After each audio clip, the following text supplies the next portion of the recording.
Bom dia a todos os irmãos, a graça e a paz. Eu gostaria de compartilhar com os irmãos nessa manhã o texto que se encontra em Lucas capítulo 15, a partir dos versos de número 11. Um texto muito conhecido, um texto muito querido por muitos irmãos, e que eu gostaria nessa manhã, debaixo da orientação do nosso Senhor, expô-lo para que nós meditássemos. Lucas 15, a partir do verso de número 11.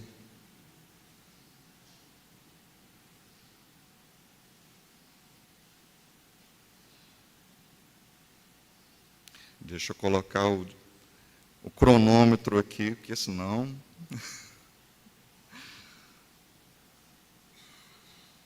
Continuou. Certo homem tinha 2 filhos. O mais moço deles disse ao pai: Pai, dai-me a parte dos bens que me cabem. E lhes repartiu os haveres. Passados não muitos dias, o filho mais moço, juntando tudo que era seu, partiu para uma terra distante e lá dissipou todos os seus bens, vivendo dissolutamente. Depois de ter consumido tudo, sobreveio àquele país uma grande fome, e ele começou a passar necessidade. Então, ele foi e se agregou a um dos cidadãos daquela terra, e este o mandou para os seus campos a guardar porcos. Ali, desejava ele fartar-se das alfarrobas que os porcos comiam, mas ninguém lhe dava nada. Então, caindo em si, disse: Quantos trabalhadores, meu pai, têm pão com fartura, e eu aqui morro de fome. Levantar-me-ei, e irei ter com meu pai, e lhe direi: Pai, pequei contra o céu e diante de ti, já não sou digno de ser chamado teu filho. Trata-me como um dos seus trabalhadores. E levantando-se foi para seu pai. Vinha ele ainda longe, quando seu pai o avistou, e compadecido dele, correndo o abraçou e o beijou. E o filho lhe disse: Pai, pequei contra o céu e diante de ti, já não sou digno de ser chamado teu filho.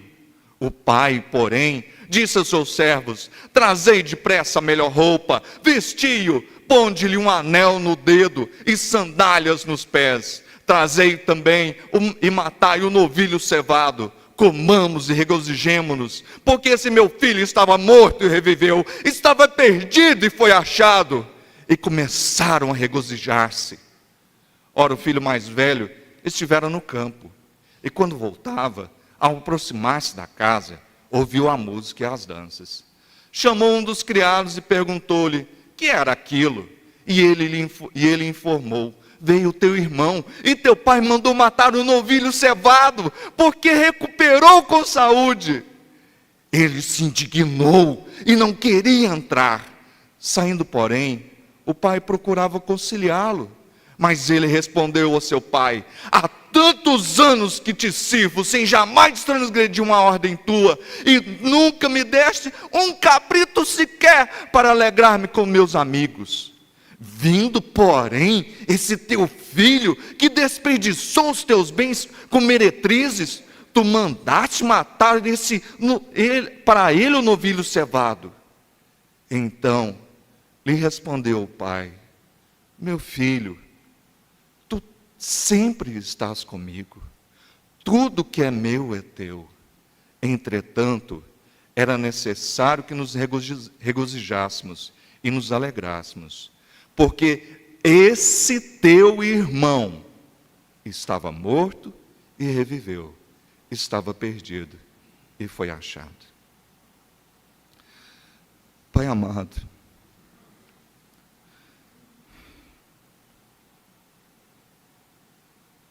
que a tua bondosa mão quebrante os nossos corações e nos capacite a compreender a tua palavra.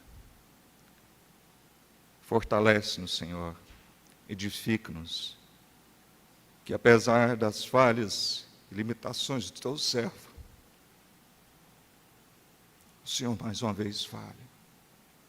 Em nome de Jesus Cristo. Amém. Conta-se que certo pai, um filho, havia ido embora, deixado sua casa, brigado com seu pai, lá na Espanha. E o seu pai, decidido em reaver o filho, ele vai a um famoso jornal lá da Espanha, El Liberal, e coloca uma nota: Paco, está tudo perdoado. Encontre-me no hotel combinado, né? Ele combina, ao Hotel Montana, terça-feira. Está tudo perdoado. E marca o horário, meio-dia. Paco é um nome comum.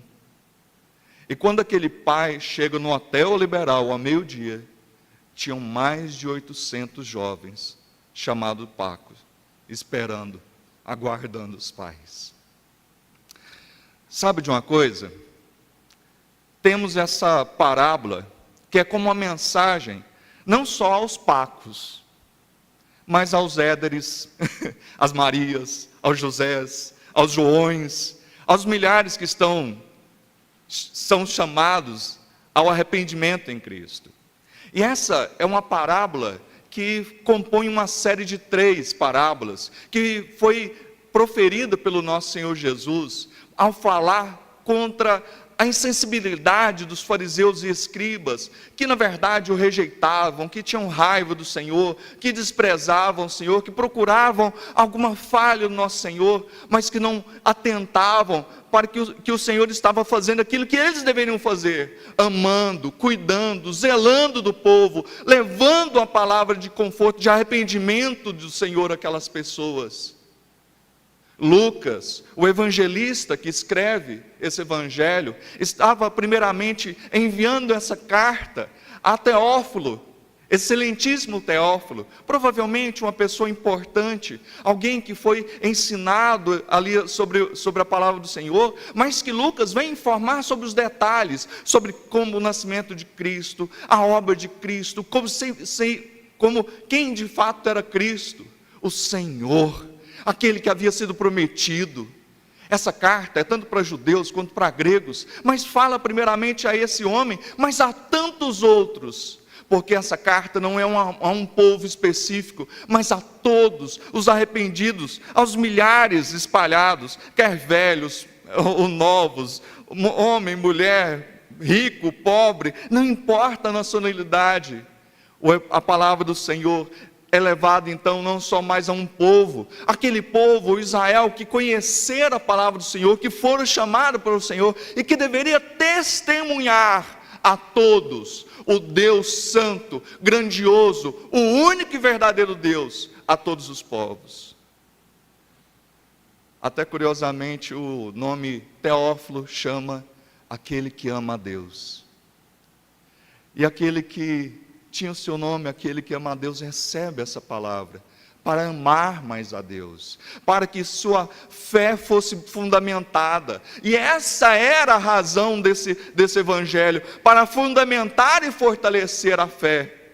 Essa parábola, essa linda parábola que retrata o amor do pai para com seus filhos, seus 2 filhos, muitas vezes nós nos atentamos e ficamos presos a um só dos filhos, mas tem 2. Essa parábola for então, juntamente com as 2 outras, da dracma perdida, da moeda perdida, da ovelha perdida, agora um filho perdido, mas que é restaurado. E a pergunta que eu faço nessa manhã é: quem você é ou foi? Que filho você é ou foi na casa do Pai? Em primeiro lugar, nós lemos sobre um filho perdido fora da casa do pai. O primeiro filho, o caçulinha, a rapa do tacho ali, ele não via o pai como pai, ele via o pai como um meio para atingir os seus fins, que não era a glória do pai, que não era o prazer em estar com o pai, que não era a alegria, mas ele via o pai como um recurso para obter ali haveres para poder viver a sua vida como quisesse. E assim, ele pede algo absurdo, algo, uma exigência extremamente incomum. Ele chega para o pai e fala: pai, me dá a parte da herança que me cabe. Ele era o mais novo, ele poderia então requerer 1/3 da herança. Aliás, 1/3 da herança seria destinado a ele. Mas com um detalhe: herança, quem recebe a herança é depois que morre o testador.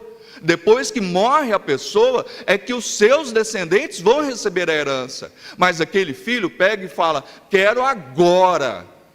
E não quero só o usufruto aí dos bens, não. Eu quero o valor integral do que me cabe.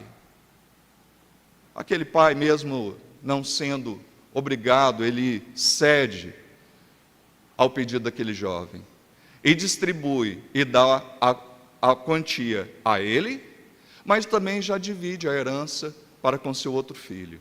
O seu outro filho espera então o seu pai morrer para tomar posse de fato dos bens, mas estava ali usufruindo de todos os recursos. Mas que coisa, né? Já pensou? Um filho virar para você e falar assim: não veja a hora de você morrer. Não veja a hora de você bater as botas. Eu vou pegar e vou torrar tudo. Eu quero viver minha vida. E assim aquele jovem fez. Pegou aqueles haveres, foi para bem distante. O mais rápido saiu de casa. Sim, o mais distante do pai que ele pudesse. Ele foi para um país bem distante, a qual não podia o pai realmente ter ali, exercer a sua disciplina, os seus cuidados. Ele queria viver a sua vida do jeito que desce na cabeça. Não são raras as pessoas ainda assim hoje, que querem as bênçãos de Deus, mas não o Deus das bênçãos, que tratam Deus como morto e vivem uma vida longe dele. Juntou tudo o que tinha, sem deixar nada para trás, para não ter pelo que voltar, e assim foi embora, e lá esbanjou naquele país distante, bem distante, as riquezas, vivendo de uma forma extravagante, sem pensar no amanhã. Ele pegava e dissipou aqueles bens de uma forma imprudente. Ele não pensou em guardar, colocar na poupança, não, achava que nunca iria acabar. Mas uma hora acaba. E acabou.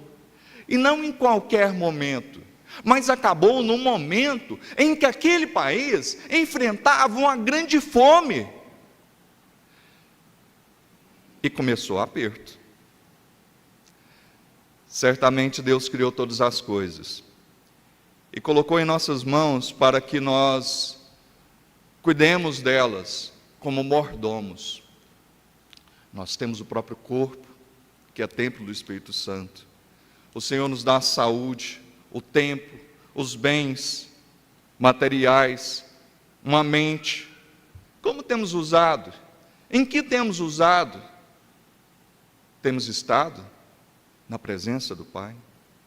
Como esse jovem, estávamos espiritualmente cegos no outro tempo. Todos nós andávamos desgarrados como ovelhas, cada um se desviava pelo caminho, Isaías 53:6. Nós brincávamos com o pecado, mas o pecado é um doce veneno que mata. Pode ser doce, aparentemente agradável, mas ele destrói, ele mata. E aquele jovem iria perceber isso. O dinheiro acabou e aquela fome se abateu e ele não tinha mais recursos, ele não tinha mais amigos, porque amigos a gente os tem na fartura ou na escassez. Ele tinha interesseiros, não tinha amigos. E também por conta da fome não era fácil achar um emprego. E imagina um rapaz que seria um playboy nos nossos dias, um rapaz que nunca trabalhou de fato, que tinha ali seus empregados, que só administrava e de repente tem que colocar a mão No arado? Não, aliás, não foi o arado que ele achou. Seria digno demais. Ele foi cuidar, foi de porcos. E para quem não sabe, ou animalzinho complicado, ou animalzinho difícil, indecente, mal cheiroso. Se alguém aqui já cuidou de porco, vai me entender. Eu já cuidei, eu posso falar. Se você não ficar esperto, ele até te derruba na hora que você vai alimentá-lo. E aquele lugar, o chiqueiro ali, até hoje eu passo numa rodovia, eu sei de longe a fazenda que tem chiqueiro. Eu já sinto, eu percebo de longe. Eu falo, aqui tem chiqueiro nessa fazenda. Aquele jovem foi cuidar de porcos. Era humilhante. Na cultura judaica, e por conta da lei, em Levítico 11, versículo 7, o porco era um alimento, a carne de porco era um alimento que não deveria ser consumido. Em outro tempo, Deus estabeleceu assim, porque era para servir de forma didática, para que o povo compreendesse que aquele povo, o povo de Israel, era um povo separado, um povo que foi separado das práticas das demais culturas pagãs, dos costumes ali de outros povos. Era algo para demonstrar isso. Mas hoje não, né? Hoje a gente pode comer o bacon, hoje a gente pode comer ali a feijoada, não tem problema, nós não somos judeus, nós não temos essa dieta. E muitos aí realmente gostam. Mas eles estavam com tanta fome, que não só estava num trabalho que para os judeus era maldito. Maldito era esse que cuidava de porcos, e aquele jovem estava fazendo isso. E ele não só chegou ao limite, não bastava cuidar dos porcos, ele tinha que ficar com cobiça. Ele começou a cobiçar a comida dos porcos. E tinha as alfarrobas, que eram umas vargens lá do Mediterrâneo, naquela região, uma frutinha doce, que às vezes é empregada para alimentar ali os porcos e outros animais, e que em momentos de grande necessidade, às vezes os pobres se valem dessas alfarrobas para se alimentar. Mas ele queria se alimentar, mas não podia. A barriga dele dava voltas, roncava de fome, doía de fome, ele queria, mas ninguém lhe dava sequer um pouquinho.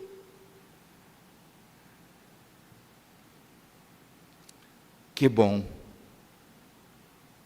que bom. Que bom que Deus nos deixa passar pelas adversidades, para que possamos conhecer a sua palavra. Naquele momento ele voltou a si, lembrou-se da casa do pai, e da bondade, até mesmo com os funcionários. O papai é bom com os funcionários, os diaristas na casa do meu pai, tem pão, tem alimento e com fartura. O que eu estou fazendo aqui? Muitos de nós, quando o Senhor permite que passemos por esses momentos de grande aflição, de grande angústia, nós caímos a ficha e vemos a loucura que estamos praticando. Percebemos a loucura de termos dado as costas para o Pai, tratado o Pai como se Ele não existisse, tratado o Pai como morto.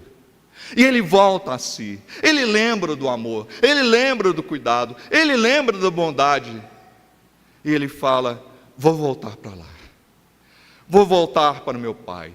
E resolvido ele foi. Resolvido ele levantou-se e foi no mesmo momento, não deixou para depois não. Não só pegou, imaginou, pensou, idealizou e ficou por ali. Não, ele foi. Sentimentos, lágrimas, remorso, resoluções são inúteis se não forem acompanhadas de mudança de vida. Eu já vi diversas vezes pessoas que levantam a mão aí em algumas igrejas, em alguns lugares, levantam a mão diversas vezes aceitando Jesus. Aquilo para ele não entendeu nada. Não entendeu nada. A conversão é uma resolução, um momento ímpar na nossa vida, onde nós nos quebrantamos na presença do Deus Altíssimo e rogamos o seu favor, sendo nós miseráveis pecadores que somos, mas Ele grandioso Redentor que és. Ele ainda estava longe. Ele estava longe quando seu pai o viu. Ele tinha já idealizado ali um discurso. Ele pensou: chegarei para meu pai e falarei: pai, pequei contra Deus, eu pequei contra o Senhor, eu agi de uma forma louca, pai. Mas pai, me trata como se fosse um servo qualquer. Estava ainda longe quando seu pai o avistou. Seu pai não deu meia volta e foi para dentro da casa. Seu pai não mostrou uma banana para ele, não falou: pode voltar, pode ir embora. Não. O seu pai corre. Foi falado no domingo passado. O correr naquela cultura era vergonhoso.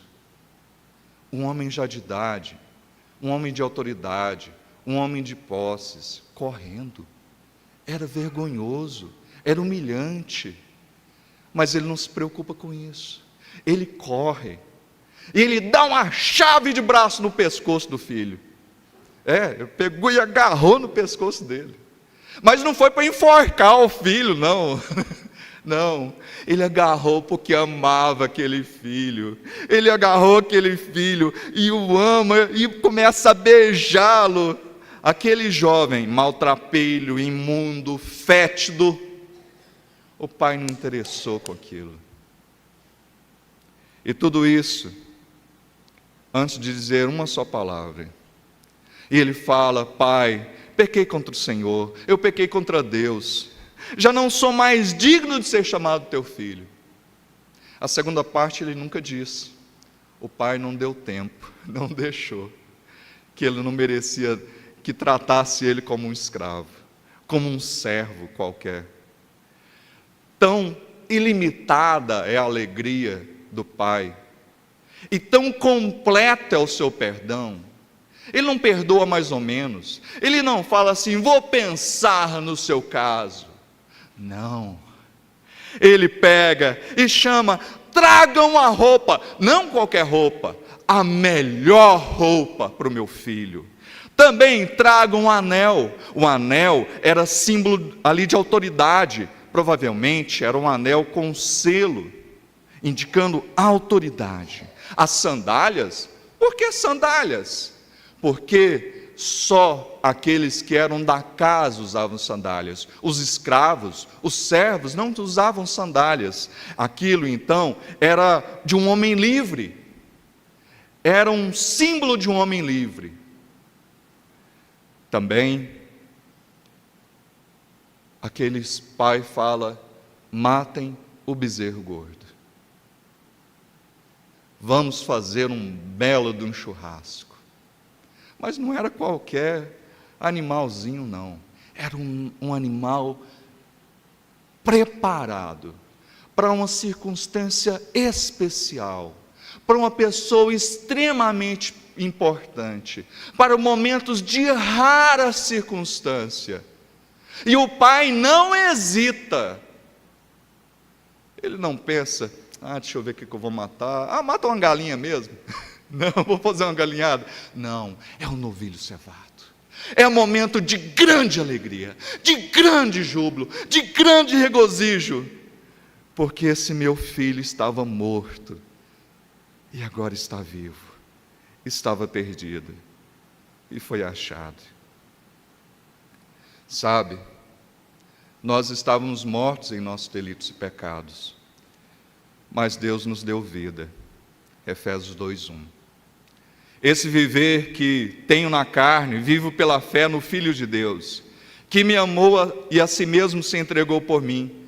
Gálatas 2:20. Nosso maior tesouro não é prata, nosso maior tesouro não é ouro, nosso maior tesouro não é curtida no Instagram, nosso maior tesouro não são seguidores, nosso maior tesouro não são roupas, o último celular da moda. Nosso maior tesouro é Cristo. É Cristo, somente Cristo, nada mais do que Cristo. Podemos ser os homens mais miseráveis, as mulheres mais miseráveis, as crianças mais miseráveis, os jovens mais miseráveis, os velhos mais miseráveis nesse mundo, aos olhos do mundo, mas riquíssimos aos olhos de Deus, se temos Cristo. A maior parte da humanidade não entendeu que só podemos ter verdadeira vida quando estamos juntos a Ele. Mas essa história tem uma outra parte, um outro filho. E assim, vemos a segunda parte. Em segundo lugar, tinha um filho que saiu de casa, um perdido que saiu de casa. Mas aqui em segundo lugar, lembro sobre um filho perdido dentro de casa. Sim. Mas como que se perde dentro da própria casa? O filho mais velho chega do campo e ouve a música e percebe a festa. Se você é dono de uma casa, o que você faria? Eu ia ver lá o que estava acontecendo, já ia entrar na minha casa. Ué, o que está acontecendo? Mas aquele filho não. Provavelmente ele já suspeita o que estava acontecendo. E chamando um dos seus servos, perguntou: o que está acontecendo? Seu irmão voltou, nós estamos celebrando, seu pai mandou matar o novilho, o bezerro gordo. Nós estamos alegrando porque ele está vivo, ele voltou. Todo mundo estava feliz. Mas aquele filho, aquele irmão, emburra. Sabe o que é emburrar? Ele fica ali remoendo sua raiva. Não acredito que meu pai recebeu esse tão graciosamente, e esse filho dele. E aquele não jovem irmão, mas velho irmão, permanece fora da casa, fora da festa. Seu pai, assim como foi receber o filho perdido, agora vai buscar esse filho também para reconciliar. O filho emburrado diz: não acredito, esse teu filho viveu uma vida torta, toda bagunçada, voltou e você o recebeu? Ele acrescenta aí a prostituição, provavelmente era um acréscimo dele. Sim, meu filho, seu irmão, porque ele estava falando seu filho, o pai fala seu irmão, meu filho, seu irmão voltou arrependido, e eu graciosamente o aceitei, o recebi. Devemos ver a preocupação de Jesus com os fariseus, os escribas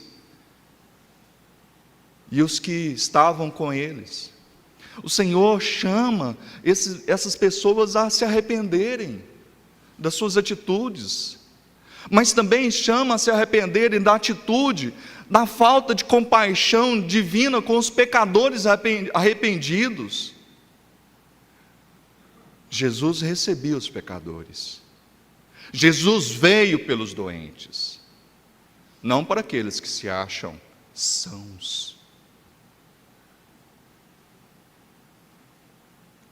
Como reagiríamos hoje se adentrasse por aquelas portas ali alguém maltrapilho, mal cheiroso, miserável, alguém que conhecêssemos de outro momento, que sabíamos que viveu uma vida bem torta, bem bagunçada, Se ele sentasse no meio de nós, nós iríamos mudar de banco? Nós iríamos para fora da igreja? Ou nós faríamos como o pai, agarraríamos no pescoço dele ou dela e falaríamos: querido, querido, que bom que você está aqui de novo. Aquele jovem não fez isso. Na verdade, ele vira para o pai e fala: Eu nunca desobedeci uma ordem sua.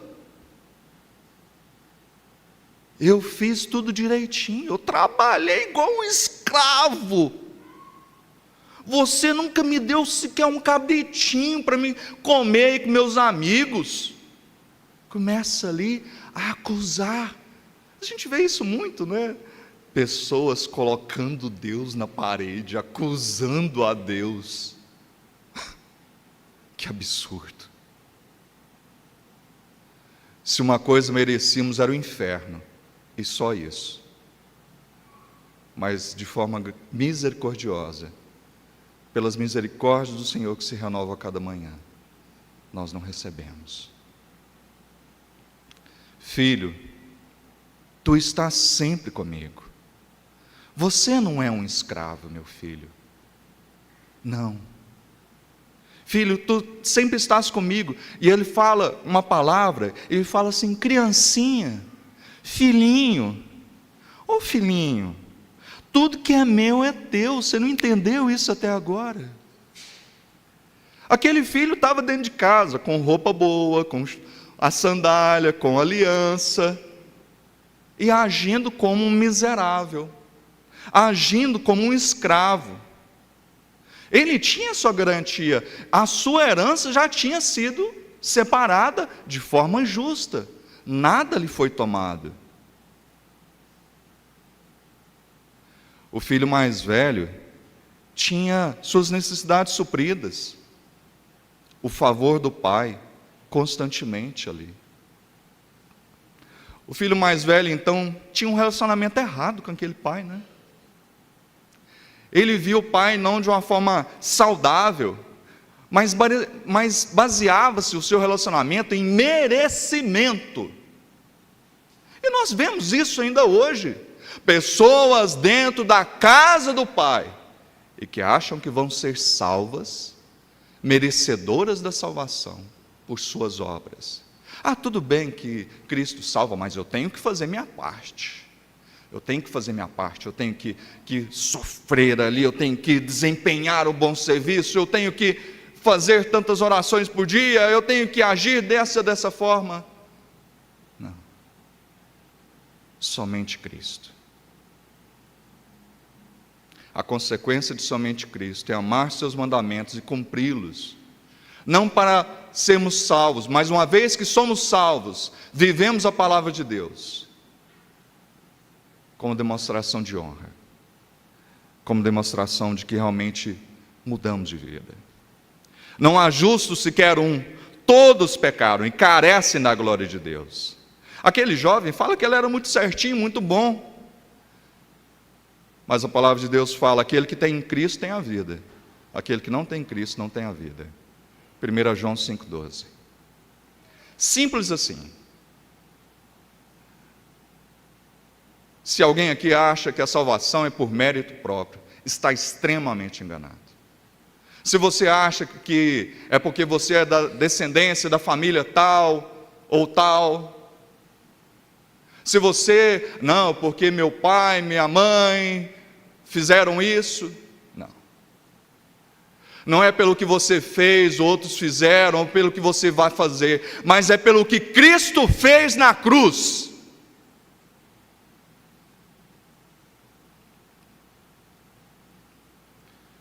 Ele não entendia e vivia uma vida de miséria quando poderia ser rico, indignado quando poderia celebrar, sozinho quando poderia estar junto com todos. Ainda hoje existem muitos filhos que estão dentro da igreja, mais longe de Deus, Eles buscam admiração, buscam reconhecimento pelo seu árduo trabalho. Querem um aplauso, querem um reconhecimento. Se não é do jeito deles, não serve. Conhecem o Pai só de ouvir e tratam seus irmãos com indiferença, como inferiores. Afinal de contas, são mais merecedores, são mais espirituais, são crentes diferentes, uma linha diferente de crente. Tolos, pobres.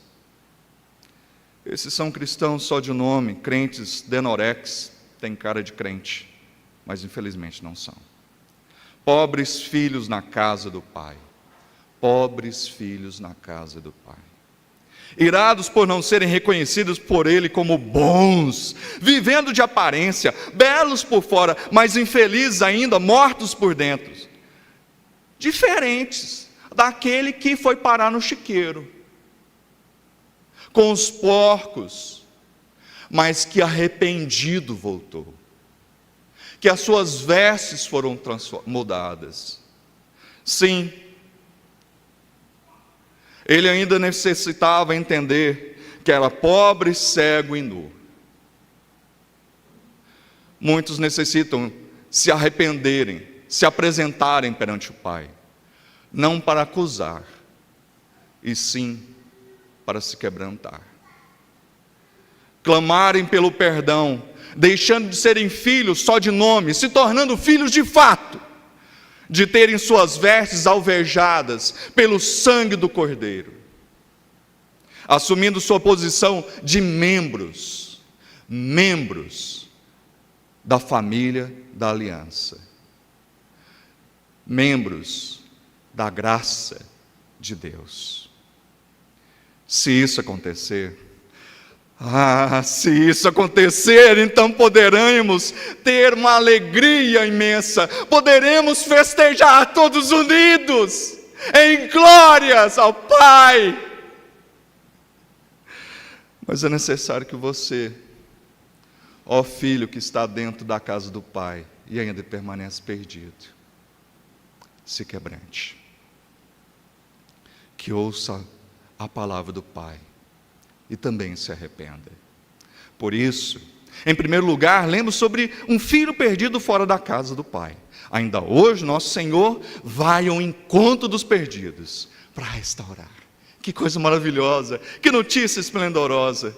Despertados, esses, pela ação do Espírito Santo, para reconhecerem sua indignidade, sua corrupção. Mas de que bastaria se o Pai não fosse buscá-los para restaurá-los? Esses compreendem finalmente que o verdadeiro amor, a verdadeira alegria se encontra em Deus, no gracioso Pai que promove uma festa no céu, como Cristo fala em Lucas 15, 7 a 10, a festa no céu quando um pecador se arrepende. A ilimitada misericórdia do nosso Senhor deve ser gravada profundamente em nossos corações. Ele recebe pecadores. Não importa o tamanho do seu pecado, aonde abundou o pecado, superabundou a graça de Deus, em Cristo Jesus. Em segundo lugar, lemos sobre o filho perdido dentro da casa. Ainda hoje, nosso Senhor também vai ao encontro desses, perdidos dentro da casa, a fim de que tenham então comunhão com o resto da família, ainda que emburrados e rancorosos, esses que confiam em sua justiça própria, naquilo que fazem ou fizeram, que são bons aos seus próprios olhos, esses que têm um relacionamento equivocado com Deus, e considerando Ele como um tirano, e se autodenominando como escravos, filhos que permanecem fora de casa, quando vem o irmão restaurado, quando acham que não são tão dignos como eles. Mas o Pai também os tem chamado a um relacionamento verdadeiro e correto. quem você é ou foi. Que filho você é ou foi na casa do Pai.